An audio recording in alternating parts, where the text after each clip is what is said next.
2 minutes.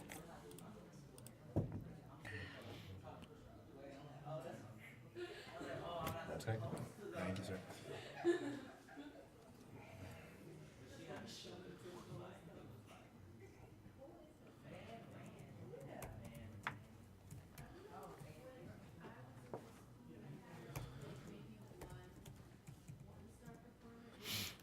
Okay, we're at diet fly time.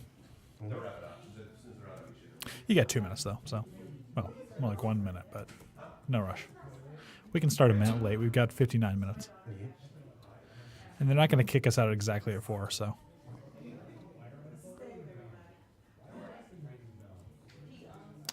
I'm just going to close this door, though, if you don't mind. Helen, make sure that when you do post the pin thing, it's not to the live video on 3DMs. It's going to be to that group. Sorry, I forgot I left that locked. Oh, did you? I'm sorry. I was Wait, wondering. Jake, what? No, that was me. So the comment section on the, so we're going to share it to that Facebook group. Make sure when you pin the comment, it's on that live feed, because that's where we're going to be getting all of our views. Okay, then I'm going to need you to log in because I am not a member of that group, even though I'm fair. admin. That's weird. I mean, I don't do DMing, and Yeah, it's I true, his but- memes. I mean, go ahead. Go sit down. Go sit down. I'll go ahead and get this up. Shitty and running, memes. And it's all ready to go. I They just are gotta share quality it to memes, the excuse you? Okay. No, see, shitty memes are the best memes. Well, yes, but I mean, The lower quality they are, the danker well, they that is are. the Dadaism of it all. Yeah. I'm The less sense it makes, the more entertaining it is. all right. I taste a vegetal. Angry. All right. Well, we're not on air yet, are we? We're about to be. Okay. And we are going live. Let me just clean up my behavior then. I got an image to present. I'm going to take off my jacket because it looks nice.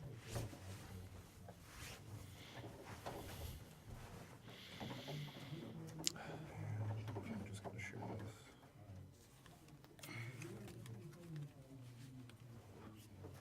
You'll have to pull up your page. Yes. A brief moment of prayer that this goes well. Do we have the theme music? No. We're going to have to, Use the D&D. we're going to have to figure that out for next week. You can use the D&D cartoon intro again? Yes, excellent. We could probably just use that as our theme music, except we get the hell suit out of us. But we have no money. Well, I think if you use less than 30 seconds. Well, it's for parody purposes, obviously. Well, yeah, and if you use less than 30 seconds for parody purposes, then DCMA at me. Bitch. We may not have enough money to keep up with No. the legal struggles, though. No.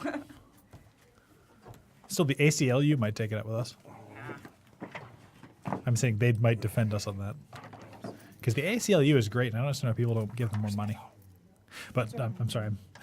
Now I'm pitching a thing entirely related to the podcast. Ready? I was born ready. Yep. And naked and screaming. But Fear not, ranger, barbarian, magician, thief, cavalier, and acrobat.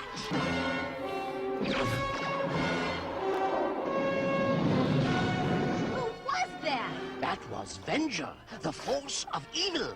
I am Dungeon Master, your guide in the realm of Dungeons and Dragons. all right, well, All right, everybody. I guess we're on air. Yep. Welcome to 3DM's podcast. Sadly, Clint could not be with us this week, but I am joined by Paul, and I am joined by our producer, Helen. So technically, we are two DMs and a player today, which means that we are just a Bad Ja Rule album. Well, yeah, of course. When do you not want to be a Bad Ja Rule album? Well, you want to be a good Ja Rule album. Hey, There are Ja, good Ja Rule Ja Rule albums. was Ja Rule was gold from 99 to 02. Oh, that's not my Okay. time of music, I got to tell you. But we're getting off topic. Yeah, We said in our tweets that we would be talking about classes today. We're going to be talking about classes, and we're going to be talking about a very schmecksy preview of the page of contents for Xanathar's Guide to Everything. I'm pretty sure if we wanted to find a copy of it online, we probably could already. I know there's a couple of We just don't want to be criminal scum, you know? Yeah. I mean, you can Well, get there's it a online, but... there's a couple early leaks out there and stuff, and honestly, I love the conjecture and just some of the ideas. Just looking at the page of contents, it's getting me all excited. So, really quick, before we get into anything, we're just gonna do a couple of quick housekeeping things, couple of discussion points we want to bring up. First of all, so we want to do a lot of stuff involving the D&D communities, the homebrew communities, map making communities. There's so many people who make excellent content for this game, and we don't think they get enough credit.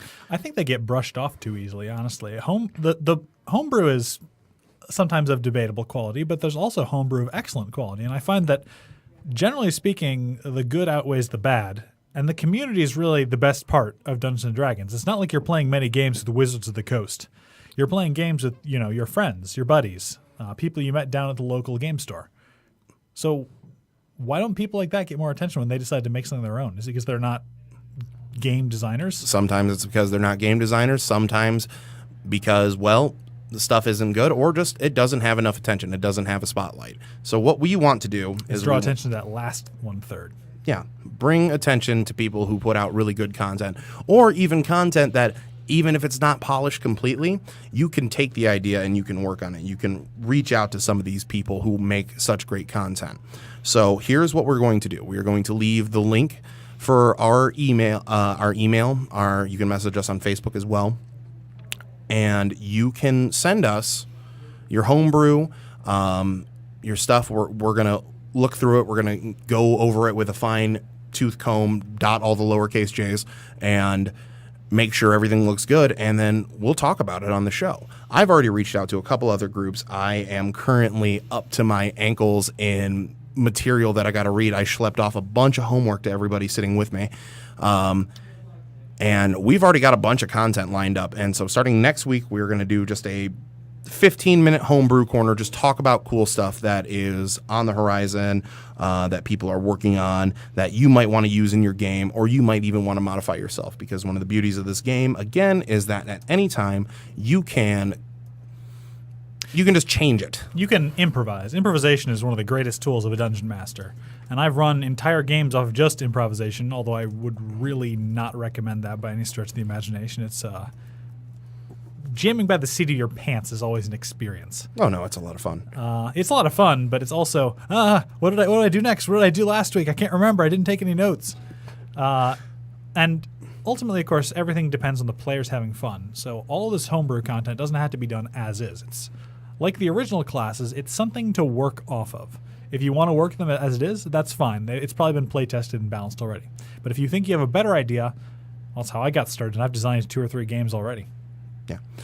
So, feel free to reach out to us. The email is 3dm at gmail.com. 3 spelt the old-fashioned way. Also, feel free to send us a message on Facebook. Stop by our Facebook page. Stop by our Twitter. We've got a website up and coming, but we're just waiting for a couple of things to finalize before we can launch everything. But we want to keep doing the show until then because it's fun. Yeah, we're having a good time. And so, where you ended there with characters, I think we're going to launch right into looking at the table of contents for Xanathar's Guide to Everything. Which is all that's been officially released so far, I'm afraid. That's, well, it was actually, funny story. I was scrolling the 5th edition group, the one that we're currently posted to, and I saw this, and I've been really excited about the Guide to Everything. I've been really looking forward to it. And then getting to look at this, I just read it over for about 5 minutes, and I'm just like, oh, what's that going to be? Oh, what's that going to be? Because So me personally, I've been reading the Unearthed Arcana stuff religiously because I love the way they're doing it. I love the way they're giving us stuff to playtest. And as a person who's very fond of giving NPCs and villains character class levels, it's just added things to my tool bag. So even I just said tool bag. There are tool bags, just not It's full of generally. books, so I'm not going to pull it up. Yeah. For your DMs out there, fishing tackle boxes make great dice organizers. I think great everything, honestly. You can use But- dice box for a lot of stuff.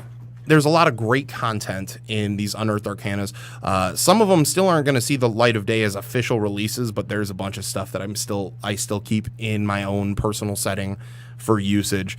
And with that, we're just going to quickly go down the list of what excites us here on this table of contents as far as the classes. There's a couple other things in here though that I'm more excited for because it's stuff that's really going to help players more than DMs. It feels like a sort of Dungeon Master's Guide 2 and also a Player's Handbook 2, which are things that happened in, well, every previous edition of Dungeons & Dragons. But it's I think it's a great exceedingly idea. charming that it's written, from the perspective of an NPC. Yes. Well, I mean, I don't know if any of you guys out there played Baldur's Gate 2, where they had Volo comment the entire manual. That's kind of what it's reminding me of. Like In a good way. Those Harry Potter, Fantastic Beasts and Where to Find Them and Quidditch Through the Ages OG. Yes. Yeah. Although that admittedly comes later, but, well, you don't have to do something first to be the best at it. All right, so we're just going to storm through all the classes really quick. There's archetypes for every single class in Yeah. this book. Well, every single one of the classes that has been released so far. For all of you out there who might not be aware that this is coming out, might be new to the game, or you might just have no idea until you walk into your local mom and pop shop or you go to Amazon. You're just not keeping your ear to the ground. This is what we're here for. So, Mostly. Barbarians getting more really cool stuff. They're getting Ancestral Guardian and Storm Herald and Zealot, so you can get angry for God, for the sky, and for your ancestors. I'm glad that we're not solely restricted to being a totem animal or a mindless berserker anymore. I thought that was a kind of weakness of the barbarians. It didn't have as much of the flexibility as the barbarian in past editions did. Yeah, but again, this is what this book is for. It's going to start. We're finally, 5th edition is finally starting to catch up to Pathfinder just a little bit in having. You said the secret word. Yes, we're not allowed to mention that on this channel. Well, I'm sorry. I will not mention the system that must not be named. But the system that must not be named has so much content, and now it's feeling great that we're finally starting to get a bit more flexibility because it's going to be easier to. That was the main complaint about 5th edition is, there's not enough content. I'm going to stick to my old editions. And all I could think at the time was, what, you expect them to come up with 5 or 6 books at the same time? 3 books is enough. Personally, looking at Barbarian, Path of the Zealot is something I'm really looking forward to because Deus Vult Infidel? yeah, that, and on top of I've play tested it. Deus La Vult. I play tested it in a game, and it's a lot of fun being able to do a bunch of paladin-y stuff, but not having that built the strict in code. Yeah, the strict code, or the things you have to really adhere to. You get to just kind of do that. I really feel passionate. You get to make a character that feels very passionately about something, as most barbarians do, and then you get to follow up on that passion by doing a bunch of extra radiant damage and hugging people and making them feel the holy light with a bear hug, which Is it are a bear things. hug that snaps your neck? No, this is the no. healing bear hug. Oh, okay. Or as we call it, the slap magic. You slap them and they feel better. No, that comes in fighter, but nah. So let's move down. There's Bard next after Barbarian. Barbarian's got a bunch of cool stuff. Bard has some interesting game changes if you wanted to play a non-traditional Bard. Swords is fun. I remember seeing the stuff for swords. He's talking about these College of Swords, the College of Whispers, and the College of what else was it? College of Glamour. So we have College of Swords, You which do not get a beautician's license with the former. No, with the no, latter, do though. not. College of Swords is just going to be a bit more of a combat oriented bard, which is cool. Gives us a bit more of a stabby, even though their spellcasting in 5th edition is incredible. Yeah, well, spellcasting in general in Dungeons & Dragons is always incredible. But we're going to talk about the two that really, really catch the eye, which is College of Whispers and College of Glamour. We're going to start with Whispers because It's Halloween. it's season. Halloween, it's spookily dookily time, and everybody that I know who's ever played a bard usually gets up to shenanigans. They usually end up doing things. That's why you play a Bard as shenanigans. Exactly. And this allows you to do the ultimate shenanigans. I feel like it's very inspired by the Faceless Men from Game of Thrones because, well, College of Whispers at level 6, you get to, if it remains the same in the book, you get to take somebody's face, take their pretend to be surface them. surface memories, and pretend to be somebody else.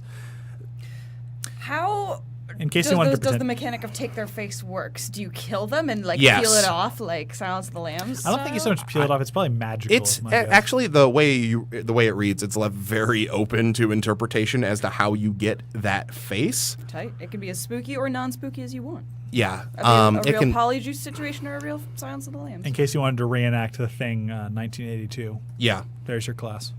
except with a player character rather than a horrible. Well, and it also gives, with their poisoning abilities and some of their other mind shenanigans that the class can do from the Unearthed Arcana, it allows for great.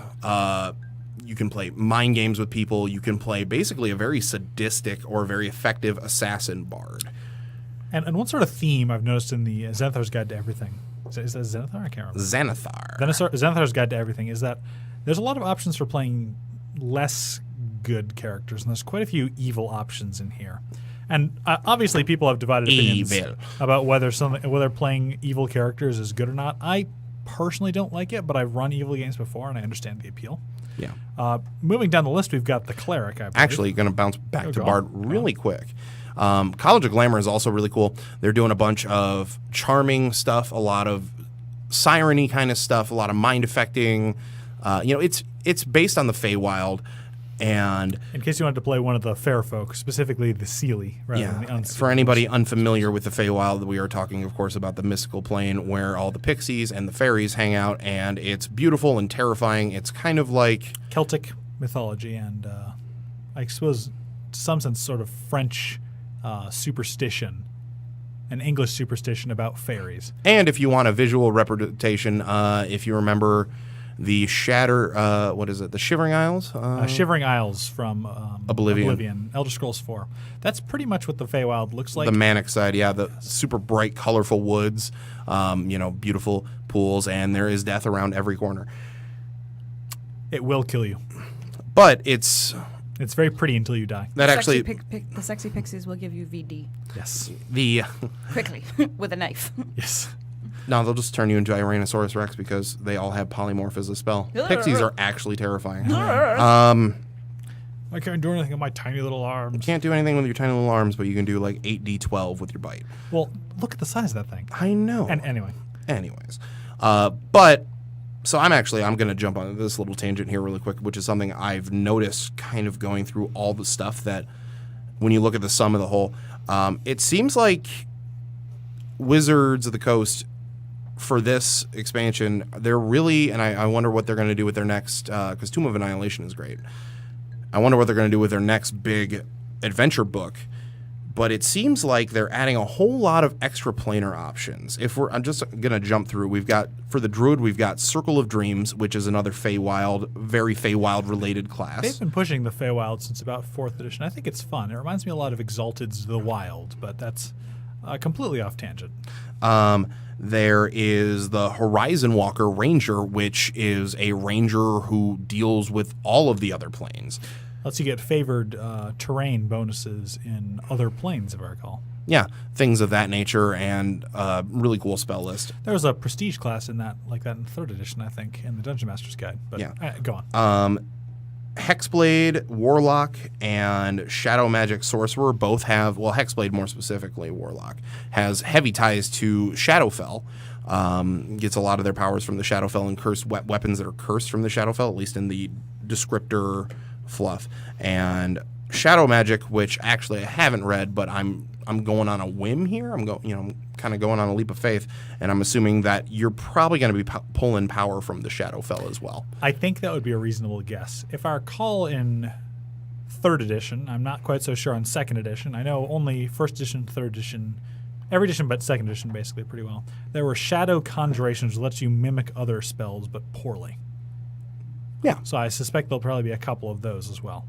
Unless, of course, they want to rain down the power of wizards, which would probably be a good idea. No. They're not as dominant in 5th edition, but anyway. All right, moving on. We've got Clerics. Clerics getting a couple of really cool additions. Forge Domain, Grave Domain, I've played both. You had a domain, a homebrew domain, much like Grave Domain in one of your games, I recall. Yeah, just to, I'm not here to talk about my setting. Yeah, of course, obviously. But I needed something that can do what the Death Domain in the Dungeon Master's Guide kind of did, but without as much murder and sinister. Without being like a hot topic. Yeah, I needed an anti-zombie cleric basically, and that's what Grave Domain is. It's an anti-undead cleric. It is a lot of fun to play. It's got a lot of great spells, and it's got great fluff behind it. So I'm really excited to see that one made it into the official book. And Forge Domain I think there's probably a class that rings out dwarf better than the Forge domain does, but they took out the dwarven defender, so we're left with this in 5th edition. This is a domain for anybody who likes forging stuff and changing metal objects into other objects. And it turns out dwarves like doing that, generally speaking. I mean, plus, you don't know how much fun it is to take that extra suit of chainmail that you have just laying on the party's cart and turning it into a large kennel carry cage for that party member who's just being, a little too loud, a little bit rude. A complete We've done jerk that. is what you're saying. Yeah. No, the There's fighter. always that guy. The fighter and the cleric had to wrestle the warlock into a cage because, well, he doesn't know the meaning of respect until we put him So in he the spent cage. some time He in was the in cage cat of shame. jail. Yeah. Yeah, he was in cat jail. Large cat jail. Yes. Moving down, Druid, Circle of Dreams, again, Feywild related, really cool.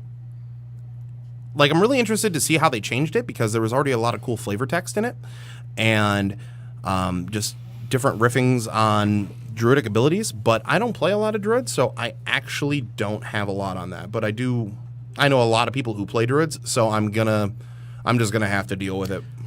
I'm hoping that reduces some of the dominance of the Circle of the Moon in 5th edition. Is just so much better than the land domains. What I'm also really hoping for, and this is a personal effect, is Wizards, when are you going to come out with the urban druid that we all want? I want to play a hobo with a swarm of rats. Oh God. You have played hobo with a swarm of rats in my game. We had to but make I it want work. to do it again. Yes. And then there's Circle of the Shepherd, which I'm excited to see what it is. I don't know what it's going to do. I have no idea what it's doing. Jumping down, Fighter, Arcane Archer. You get to play the Green Arrow, the And comic here's book hoping hero, the Green Arrow. It's not linked to only elves again like it was in 3rd edition. No, for they some opened it reason. up. They opened it up. Thank God. But yeah, you get to take arrows and you just get to make them do random cool stuff. I will be adding a boxing glove arrow because I love Green Arrow. Yeah, of course. What about like a plunger grappling arrow? I think for that may comedy? also be a thing, to be honest. That it should. It's be. got to be a thing. Coffee. Then there's, of course, the Cavalier, which has a long and storied history back to 1st edition's Unearthed Arcana. Yeah. So Cavalier is. I'm glad to see it made it in the book. Cavalier is one of the oldest classes in the game. I want to play a fighting man. With a horse. But here's where we have a hot take on Cavalier. We've had some issues with Cavalier in the past. We've played Cavaliers in other editions. I've played Cavalier in Pathfinder. Yeah, I've always, just every time I see Cavalier, I get really excited because the idea of riding some massive animal into combat and running stuff over in my brain sounds amazing. And then, Okay, great. You're in a 30 foot by 30 foot room with a 6 foot tall door. How are you going to get your horse through there? yeah, how are we going to get him to the 6th story of this building where we are meeting the villain? So this is where I come in to defend the coolness factor. Shouting history facts is my secondary job, as well as being a stage manager for this gig. So, history facts. Occasionally, during a siege, the defenders of the town or the opposers of the town would dig mines, tunnels underneath the city walls. Usually, during the 15th century, late 13th and early 14th centuries, occasionally large enough for combat to take place. Not only would they be able to bring supplies into the town, such as explosives occasionally, but also mounted combat. It was documented in the Siege of Melun in France in 1421 or 3. Henry V of England, King Henry V, apparently fought a rebel vassal of France on horseback in a tunnel. And later on, when that rebel had been captured and he was going to be executed, he approached Henry V and said, basically, wasn't that so bitchin'? Wasn't that the coolest thing you've ever seen when we fought And Henry on a responded, horse? And Henry "Yeah." V said, okay, I won't execute you. You just need to, surrender all your lands to me and whatnot. But You're not still, getting your horse up 6 It's- flights of stairs. You're not getting your horse. How are you going to do that? How are you going to get over so the pit cool, trap? though. How are you going to get it over the But it's cool. How are you going to get into a 5 by 5 by 5 tunnel that you have to kneel through? Are you going to have your More horse important. climb on its knees? A little horse that you can shrink Okay, and well- put in your pocket. Okay, Admittedly, hang there's on. the, Actually, okay, never mind. I take back everything mean I said because I just thought of halflings riding war ponies. And Yes. Or a dog. And I believe the war dogs, the halflings riding. No, war I want a dogs. Shetland pony. I want little Sebastian from Parks and Rec. I want just a very tiny horse. The Cavalier is definitely fun, and it's an archetype that hasn't been represented because mounted combat basically does not exist in 5th edition yet. I'm sure somebody's going to go out there and correct me. There's mounted combat in the Dungeon Master's Guide on page 286, but No, that's items. It's not in the player's handbook. It's also just so hard to get the opportunity to use it. We were speaking in the car on the way here that you really don't get the opportunity for, field staged pitched battles where you might want. It depends. It depends on. It It's depends. DM to And- DM. Yeah. What good is a horse going to be against a dragon strafing you? Yeah, what good is a horse going to be in a dungeon? Again, I'll it's tell you fight exactly tracks. what good it's going to be. It's going to be like the goat from Jurassic Park. But moving on. Harsh. Yeah, that is very harsh. I feel bad for that horse that doesn't. So yeah, even there's exist. also the samurai, which is interesting. It started back in, I want to say there was a samurai archetype back in 1st edition, but I could be wrong on that. 3rd edition had one in Oriental Adventures, and it was bad. Oriental Adventures. Yeah, you can just that smells racist. From Oh no, that book. Just as a quick sidebar, that book is a hot pile of steaming stereotypes and racism. Ugh, that is. We've come a long way. We still got a long way to go. At least the ninja made it into complete adventure, because everyone loves ninjas. Look me in the eye, viewers. You love ninjas. Admit it to yourself. It's very You true. love ninjas. So, Samurai, also playtested Samurai a little bit. Really fun class.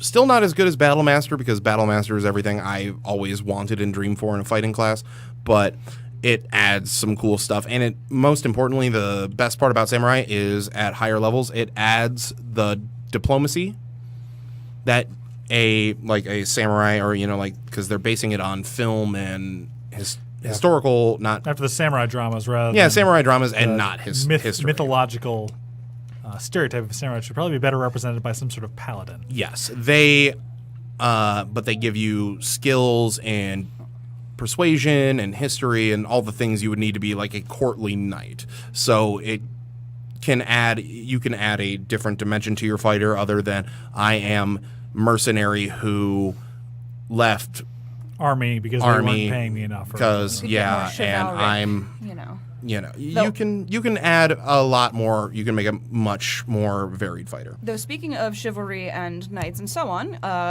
Kira Gabriel Elias Pratt, I hope I pronounced that correctly. Fado! Oh, what's up? Hello, I've heard much about you. Alternatively, get a wolf or some kind of large lizard. More agile than a horse, lizard could possibly climb on walls. That is a very good point. Get some General Grievous, Obi-Wan Kenobi chase scene No. on. You will not Yes. ride a giant crocodile. We're not- in my we're Yes, not class. gonna- it wasn't a crocodile. It was a feathered lizard. Who We're made a not cute going to noise. talk about the prequels because they never happened. Yeah, we're Fine. Just giant lizard. Think about it. all right. You're right, We Fado. we can got use a giants. lot of ground Let's to cover. go, let's go. So, Monk, Way of the Drunken Master. You Gonna get to be a play big crowd pleaser. Yep, you get to play Jackie Chan. My Boom, Clint impression. done. I don't want no Monk trouble. is bullshit. Clint, Clint hates monks. we know you're in Ypsilanti. We know you're working. They're bullshit. Yeah. Let's see. Other monk things. Way of the Kensai. Monk now get to use martial weapons. Yeah, it's a sword saint. Yeah, which awesome, sweet. Can't wait to use it. I'm Rather a little Knights surprised they Templar-esque. separated it from the samurai, which is what it's traditionally been attached to. But I think it's a good idea. I think the monk abilities fit it better. Yeah, and just the idea of the dude, like in his gi, or just that very limited clothing and stuff, and just having one weapon that he's really sweet with. Stupid, hella big sword. Yeah, or It's Well, it's more like comedically a large. or an axe, or just whatever whatever bow weapon, staff, or a whatever. halberd, or you can use any weapon with it and have the kensai be a thing.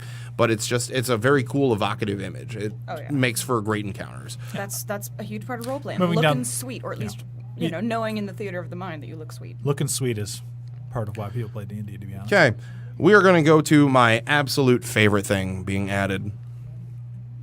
That is Oath of Conquest Paladin. The jerk paladin. The hide your kids, hide your wife Paladin. The Oath of Conquest is about domination, I guess is the best way to describe it. Oh no, I know we are there's- going to jump right into. Okay, I wish I could play like just some very generic, like high power metal thing in the background right now. Okay, his tenets are the following. Think up Rain and Blood Yeah. by Slayer. Something by Slayer. Or no, something better by Slayer. No. No, Slayer. So, Okay. I'm not going to make any. his very first tenet from Unearthed Arcana, is douse the flame of hope. It's pretty metal. It sets the stage completely for what this paladin is. Long story short, You have to crush your enemies, see them driven before you, and hear the lamentations of their women. I'm really excited for this paladin because A, it allows everybody to finally let out that jerk paladin that has been building up after years of having to. It's like the Blackguard without being stupid evil. Yeah, pretty much. you're Like not you're a not just there to. sneaky- I Goody eat two-shoes babies for fun. Yeah, you're not Let just me there. grind To, up your babies into a smoothie and just chug it down because I'm evil. yeah, I'm here to burn. I'm here to burn all the fields and stuff. No, Yeah, burn and eat the peasants. it allows a effective driven villain paladin. The only thing that's kind of rough about it is I don't know how you're going to play a Oath of Conquest paladin in Any sort of party. Yeah, describe the other two oaths. well please. there are ways around it. Hang on, I got to pull it up really They're quick. also metal. Well, yeah, we don't want to spend too much time on one class, of No, course. but just to bring Well, them the up. first one. Yeah, the first one. Just, yeah. Pretty good Dousing stuff. of the hope. Douse the flame of hope. I believe the other one is there's one which is take no. No, it is rule with an iron fist, which is basically crush your enemies, see them driven before you, hear the lamentation of the women, and strength above all, and which is The will Hope- to power. just basically be stronger than everybody else. And when somebody shows up to take your stuff, you do more push-ups than they do, and then you take your stuff back. And if you lose, you deserve it. Yeah. There's a bunch of cool ways you can. I'm really excited to see what kind of player would come out of this. It's going to be some sort of lawful evil, I have to tell you right now. Doesn't At the have worst, to- lawful neutral. Well, here's the thing, though, because this is not a good class. No. I will actually debate you a little bit on this because you could hear me out on this. You could use this. Say you have an active warfare setting, right? We'll put lizard folk because they always get pooped on against, say, humanity, right? You could play, in a world where these lizard folk are doing atrocities, air quotations. You could play a lawful neutral. Like I said, it's never going to be a lawful good paladin. Lawful neutral, Always some sort of shade of gray. in Once there. you're like crushing people and healing their hearing their lamentations once and you're probably enjoying once you're out of the way to just hurt people because you're a big bad paladin, you're not good. They're not out of the way to hurt people, though. No, They're out of the way just out of the way to break take- their legs. Yeah, no, they're just there to take your land and make sure that you don't fight back. Yeah, that's totally good. Okay, yeah. No. I never said it was going to be good. I just said there is a way that you can, because it's not like they're going to be doing that to everybody. It's not like an Oath of Conquest paladin's going to storm into a candy shop and just go, "This is mine now." I think that's their oath. I think they're required to. No, it actually doesn't say it anywhere in there that they have to attack candy shops. That would be extremely specific. Wouldn't it? The oath of the candy burglar. Every Oath of time you Redemption, pass by. I don't have an idea of what it Halloween is. class, the candy burglar. Noose Man, the scourge of necks. Trick or treat, y'all. This is mine now. All right, moving on. Ranger. We got Gloomstalker, Horizon Walker, and Monster Slayer. Monster Slayer I played with a little bit. You're just really, really good at taking out the freaky bad things. I feel like that could have been rolled into Marksman, but I feel like there's probably going to be a different set of options available for that. Horizon Walker is the one I'm looking forward to. You are the Guardians of the Plains. You're playing a Green Lantern. Yeah, a little bit, but with a bow and arrow instead of a sweet power ring. Yeah, When you say it like that, it sounds like a step down. I don't know what Gloomstalker is going to do, but we need to get through this list because Yeah, let's go. we've been hanging out on places far too long. Yep. Rogue is the only one that's really upsetting to me because they are unless they're making changes. all this stuff is from the Sword Ghost Adventure Guide, from what I understand. Yes, for the most part. Mastermind, Swashbuckler are just copy overs. So unless they They're got good. changed, no. So it wouldn't surprise me if Swashbuckler got a nerf because Swashbuckler is, as you are finding out in the game that we play together, Paul, very broken. Yes. In a good way or in a bad way? In a very good way for the player. I wouldn't say it's broken, but it is OP'd. incredibly powerful. It is hits people like a freight train that has full of other smaller freight trains. especially a freight train full of swords. basically combination a wolf totem barbarian, which is something we have in the party. It is just me and that barbarian just standing there teeing off, I'm getting free sneak attacks every turn, and just ha ha. It's bad. And in a He said good with way. no It's- remorse. It's so bad. Yeah, it's bad in a good way. He's They're smiling. so good. It makes They're- rogues really good, which I think they deserved. Scout looked a little bit into, again, adds more of a war flavored kind of rogue, which is cool. They sort of have a sub theme of that going. The Scout, of course, has been around for a long time. The last one I remember was in 3rd edition in Complete Adventurer. They had a scout, which was like a rogue crossed with a ranger and revolved around moving quickly and making ambush attacks rather than sneak attacks. All right.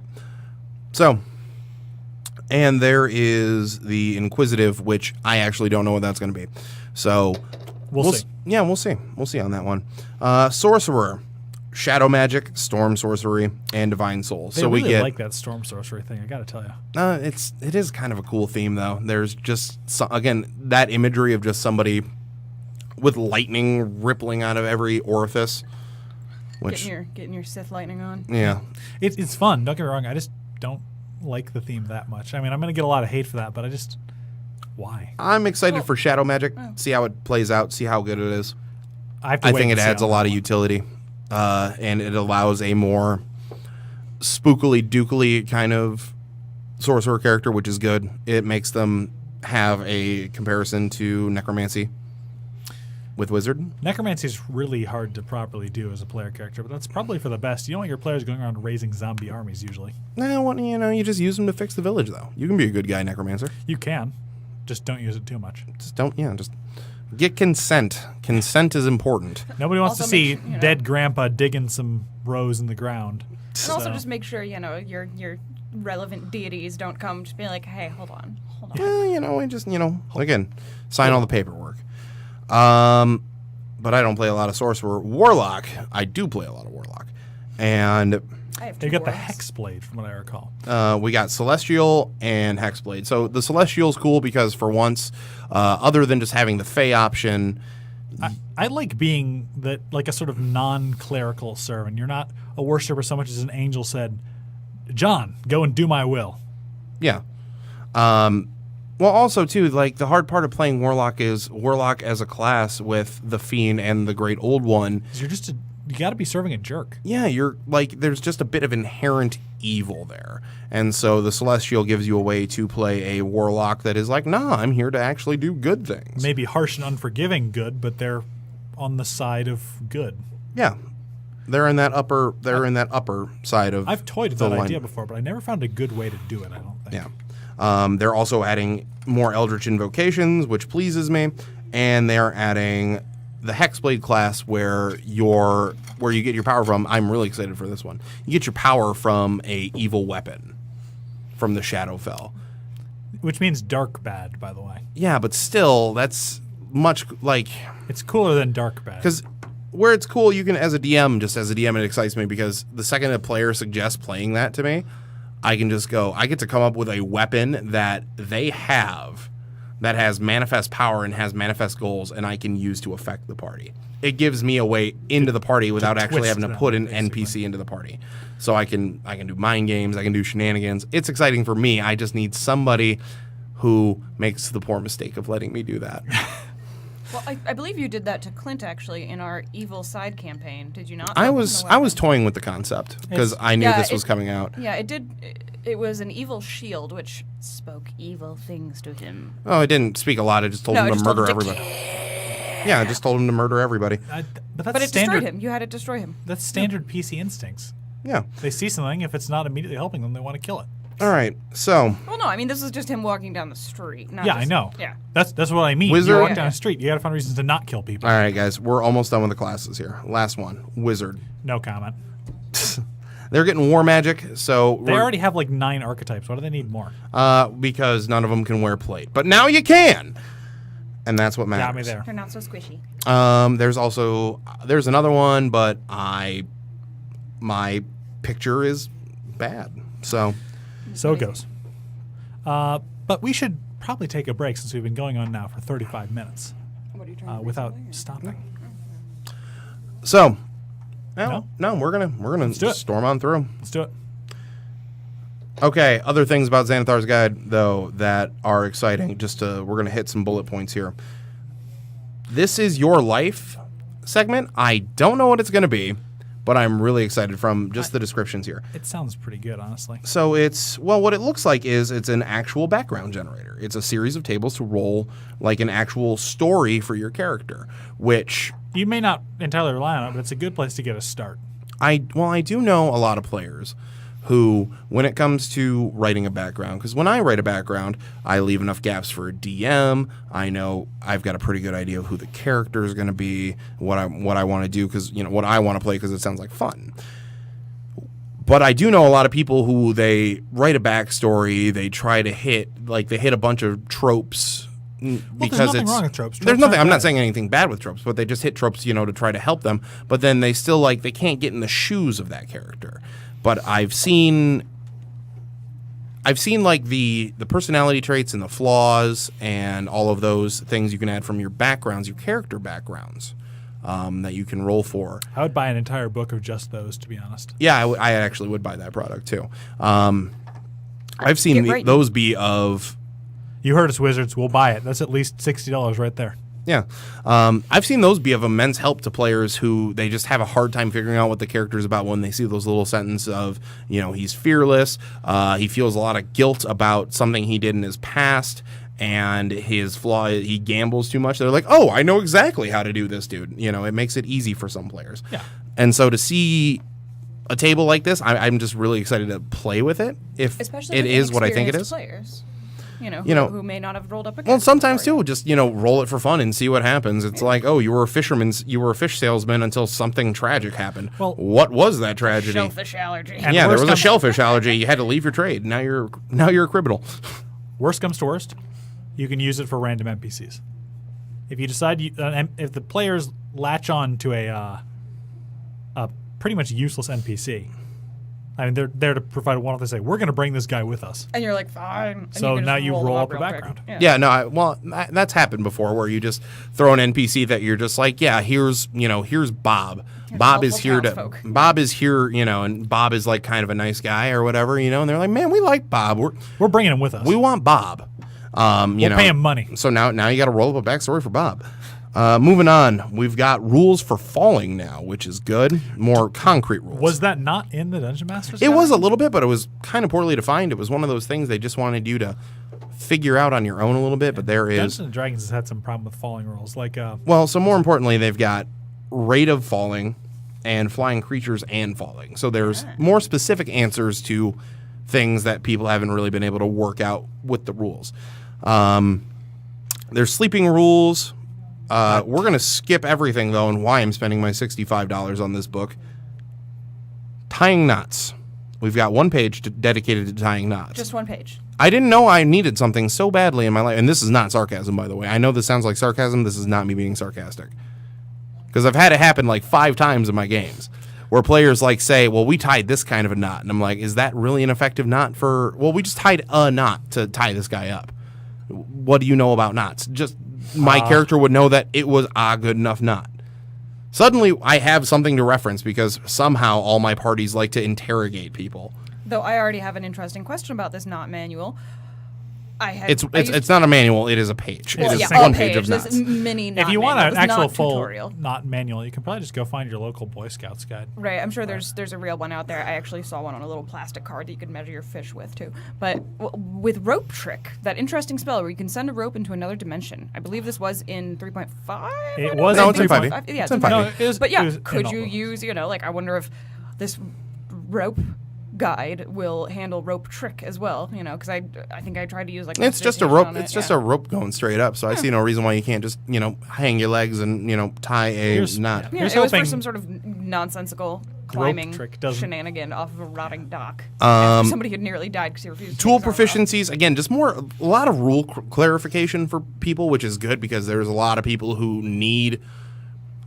Some people are just fine with doing little homebrews to their stuff, or just okay, well, I just want to do it like this. But there are some people who need rules as written. It's one of those things when you start off, you want guidance. And there's nothing wrong with guidance, obviously. Well, and because there are just some people who it's large like, world. this is what the book says. Yeah. This is how we're going to do it. It's it's how they do Sometimes- things. It's So how they you run don't their have to game. Agitate the rules. Yeah, and when things are basically. not addressed at all, that can be more annoying than So- saying, well, we'll just ignore that Like rule. dying is not a condition in 3rd edition. Dead does not do anything to you. Well, this You're out of actually HP. brings me to That's it. Yeah, that's it. It doesn't tell you to do anything. So there's tool proficiency rules, which cool. That actually needed a bit more explaining. I'm happy about that. But here's another one that really excites me on this list of new rules. Is it the traps? No, it is spellcasting, and there are sidebars for perceiving a spellcaster at work, identifying a spell, invalid spell targets. Basically, they're cleaning up spellcasting a little bit, but again, it's a situation where, so we'll just paint this picture really quick. There is a wizard and a rogue, and there's the fighter, and the fighter is really big and dumb, and As the fighters wizard is doing some kind of creepy stuff, and he's casting some, like some under the table kind of spells. And he's got somatic components, so he can just do the little finger wags and stuff. And that's when a fight breaks out at the table because the wizard is doing something the rogue doesn't want to see. And he's like, well, I could totally see him casting that spell, so I'm going to roll a perception. And then you got your players fighting and you got your players arguing and stuff. And before it was a little messy because, again, I've had that very situation break out at a table where you got two players getting heated at each other because one's undermining the other. They're mixing player knowledge with character knowledge. And they're mixing player knowledge with character knowledge. And there's not really a good example in the books of just like a better defined way for that to work. So as the DM, it puts you in an awkward spot because they're fighting and then they look at you. And then you're just like, Let me check the book real quick. let me look at the book really quick. I will turn this 5 campaign minutes, guys. around. Yeah. Well, I keep forgetting, was subtle a keyword in 5th edition? I know it was in previous editions where you couldn't see the spell being cast. No, they switch mostly to vocal, somatic, and material components. Now, I've always taken somatic components as nifty little hand gestures and not, leading a marching band, but Not totally Sailor Moon-esque, but not quite, What's wrong with Sailor Moon? You want to be a magical we've already girl, you talked. can We've do already talked that Sailor Moon's amazing. Okay, we're just gonna We're- truck it. on. We all agree with that. Let's go. Why do you Traps. think my warlock Traps. is That's so cool showy? stuff. Traps, amazing. More traps. Give me more traps. Help me kill my players. If you guys want good traps, I would recommend looking up the very old book Grimtooth's Traps if you're looking for a dangerous dose of incredibly lethal 1980s style gaming traps. Basically, if you hate your players and you want everybody to stay out of your garage. Yep. More stuff to add. We've got downtime stuff coming, which is cool. Looking Needed for that. the downtime. I especially like that there is a guide to carousing, just in case. In We're case you very want- good at carousing. You we're can gonna ask see us how for hard- Well, no, hard this we is, party. I mean, if, literally chapter 2, the Dungeon Master's tool stuff, all this stuff we just talked about, is all Mike Merle's just getting literally to use every table he's ever wanted. Mike Merle's one of the lead designers on 5th edition Dungeons & Dragons. Yeah, of course. He just gets to, the man loves using his tables. I love Mike Merle's tables, and so this is literally just me going to go, oh, look at what this one does. Oh, look at what this one does. Because I love tables. We've got 22 pages of spells. As is tradition for Dungeons & Dragons. And we've got a bunch of name generators, character names. There is There's one 17 pages of names. There's one for all the races, and then there's a bunch of human names, which kind of weirds me out because why are all the non-human races one ethnicity? But tell us in the comments if you've got sort of different stereotypes for your races. We'd be interested in seeing them. Yeah, that is something. Well, it's just to stick on that topic for a hot second. Go for it. It is one of those things where for a long time in D&D, because I mean, if you look at a majority of people who play in D&D, we're white. So it's a lot of white people typically playing white people, but in the last couple of years, It's been longer the than hobby's a couple opened up. The hobby's opened up a lot. Which is great. And so they're focusing on allowing people to play, basically Anyone who's we've got not French, German, and British. yeah, so they're trying to open it up more so that people can, play their, what they are more specifically. And I think we'll worry, because we've already got 5 types of elves, 2 types of orcs, The orcs are okay. We've got way too 3 many types of characters. dwarves. They're all cousins, and we've got 6 types of dragonborns technically by scale. So yeah, we do have a lot of racial variety. There's 2 lizard folk.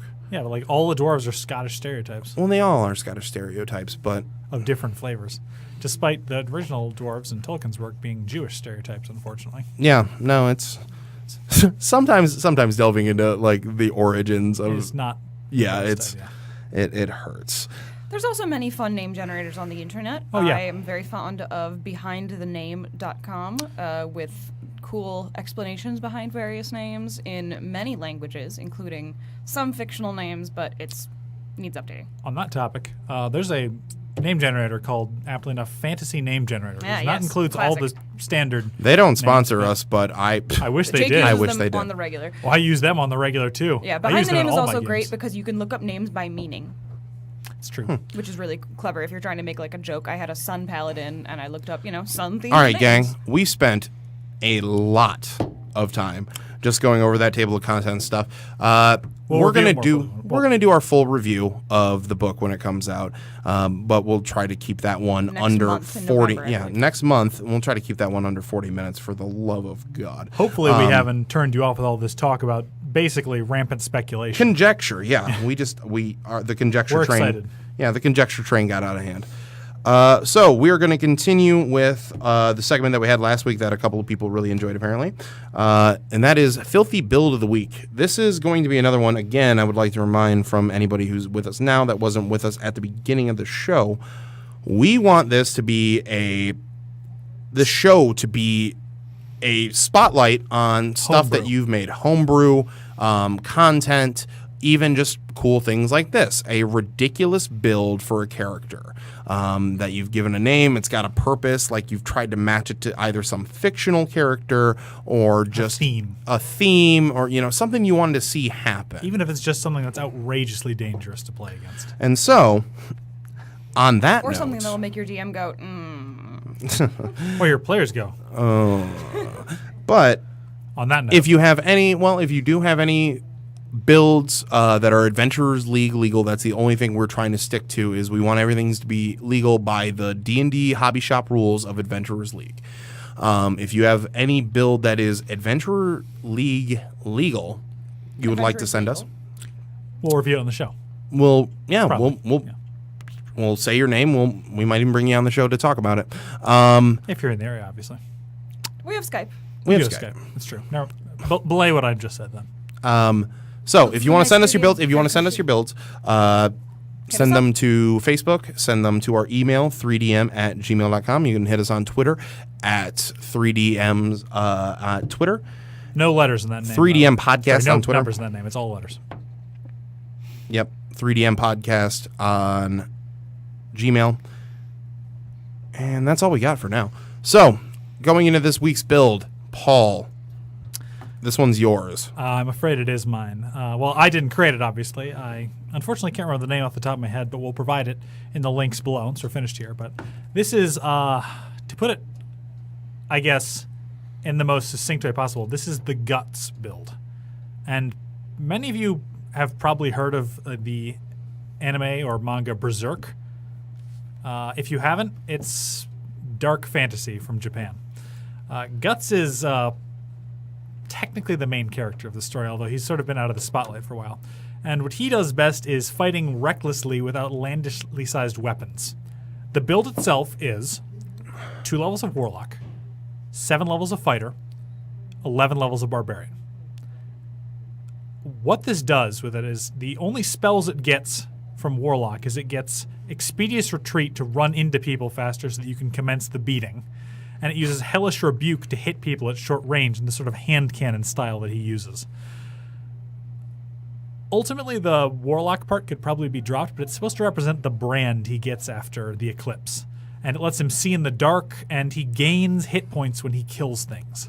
Which is very flavorful because if you've ever seen any of the shows, and they've made a lot of them, Guts just kind of mulches through things like a lawnmower, except the grass is people. Oh, yeah, no. If you're fans of obscenely violent television, the original Berserk anime is, I wouldn't really call it a treat. It's a lot to take in. Yes. Unless, again, you just love listening to Slayer. Like, actually, that show is almost as, if not more, enjoyable if you just turn off all of the show audio and just play like all of the Slayer albums from the 80s while you're listening to it. Now, to be fair, it does have some pretty good music, but that's my aside, basically. Yeah. So what this build does, and we should get back on the topic rather than talking about something unrelated, is Slayer. It mulches people. It runs up to people, it berserks, and it uses its Battle Master abilities. It's a Battle Master fighter. to riposte, to parry, and to sort of move into position to keep mulching people. Because he's best at fighting large crowds of weak enemies with, I can't remember what it is, it's not cleaving attack from the Battle Master lets you hit not only the target, but a target near them as well. I'd have to double check the list because I can't remember. There's Cleave does mean you hit an adjacent enemy. Well, this isn't cleave in Oh, particular. big pardon. we don't get cleave back anymore. Oh, Thankfully. Take me back to Cleveland. No, feat was no, kind of no. a- We'll leave 3.5 where it was. Kind of a waste. Regardless, he mulches multiple enemies at a time. He gets hit points to tank off their attacks, and he just never stops being angry and screaming at things. He doesn't retreat for any reason. He can't be charmed. He's immune to most illusion spells. He will just run at you and beat you with his berserker rage until you give up or, kind of die, honestly. It's a ton of fun. I've seen it in action in one of my games. It's the best way to describe it is, playing Slayer albums nonstop or playing Trapped's Headstrong and just running into people with your sword screaming like a madman. You use a great weapon and you just keep hitting people for enormous amounts of damage. It's probably not optimal, but it's a hell of a lot of fun. Oh no, it's a very fun build. You not only do you listen to Headstrong by Trapped, you actually listen to the Trapped Headstrong album, which is 11 tracks of Headstrong, and then the 12th track is Headstrong again by Trapped, but live in Phoenix. It's a fun build just for anybody who wants to have. If you just don't care, if you Well, don't you add wanna, a little bit of that's not the real way to you say add it. that little dip into Warlock just to give you some, because Warlock gets a lot of cool utility just from a dip into it. You get Eldritch Blast, you get a couple of other things to play with. As we mentioned last week, Eldritch Blast levels up with character level, not with Warlock level. Eldritch Blast is kind of overpowered, and I love it. I have 2 warlocks, one of whom is a tiefling, and Eldritch Blast. It's not overpowered. It's No, right. it's great. It's awesome. It's great. I wouldn't get call to it I get to overpowered. send out blasts from my horns, and it looks cool. That's the most important part. Looking cool is very important. And, well, I wish Dungeons & Dragons picked up on the stunt mechanics that so many other games do, but that's beside the point. Well, then it wouldn't feel like D&D, though. It's true. You expect a certain Level of verisimilitude. Yeah. Did I pronounce that right? Yes. Anyway. Basically, the build is meant to be the guy in action movies, like playing Rambo, but in a medieval era. You just sort of Ye old run at Jean-Claude people, Van Damme. and you just smash your way through huge crowds of weak mooks. And even against a strong guy, you can keep fighting even when you're about to die, or even if you're dead, like you're at 0, if you're dying. Thanks to the half-orc racial abilities, you can just still keep fighting and keep hacking at people because you feel no pain. Damn. It's an unstoppable juggernaut of death and iron. Yeah, no, it's a lot of fun. So, again, once more, if you guys have any builds you would like to submit to us, submit them to our Facebook, 3DMs Podcast. Find us at Gmail, 3DMspodcast@gmail.com. We'd be happy to have you. 3DMs plural? 3DM Okay. Podcast at Gmail, because I forgot an S because I made that when I was really sleepy. Oh, well. It's not about electronic We got to work dance with it. 3DM. music. It's fine. So we might do like a techno-themed bar. Send You it to can, you can slide into our DMs. It's fine. slide into our DMs, please. Send it to us on Twitter if you want. We will, again, if you make something really cool, we'll share it on the show. We'll give you your name. We'll put a little picture on it. We'll get a little gold star sticker. If you're local, you can come into Watchtower Comics and Games, located in Main Street in both Milan and Dexter, Michigan. I would be happy to meet you there. Oh, too, of yes. course. Yeah, we forgot to, dear. we neglected to mention our sponsor. Sorry, Sorry, Watchtower. Yeah, sorry, Ethan. Regret. Anyway, The do it youth now. shirt was too small. You need to get more adult smalls. Yeah, so, by the way, we're wrapping up here, guys. Thanks for coming. Thanks for any who stayed with us the whole time and watched. We'd like to thank our sponsor, Watchtower Comics and Games, both in Dexter and Milan, Southeast Michigan, both on main streets of both those small towns. Ethan's been very helpful in, allowing us to do this, giving us the funding to start this up. So, He's our capital backer. Yes, Yep. yes. We got and to more appease importantly, him. though, great stores, great people who work at them. I've been to both. A lot of fun. I hang out at the one in Dexter. That's my hometown. I get dice there all the time. Yeah, I buy dice all the time. You just can't have enough dice. I feel bad because I found out somebody was buying a bunch of the D&D stuff there recently, and I was like, who's taking my birthright? I got find something to get weirdly you for Christmas, I got Come on. weirdly defensive for like 1 minute. I was like, who else is coming into my store and buying my D&D We stuff? set up. I took this man on a hot date to Meyer, as we do in Michigan, and bought him a tackle box for all his, D&D crap. We fill up one of the fishing tackle trays with all his dice. He looks at me and says, "I need more dice." Yeah, you do. You can't have enough dice. Exactly. Watchtower would be happy to provide. Watchtower will be happy to provide. Stop in or at least give them a like on Facebook.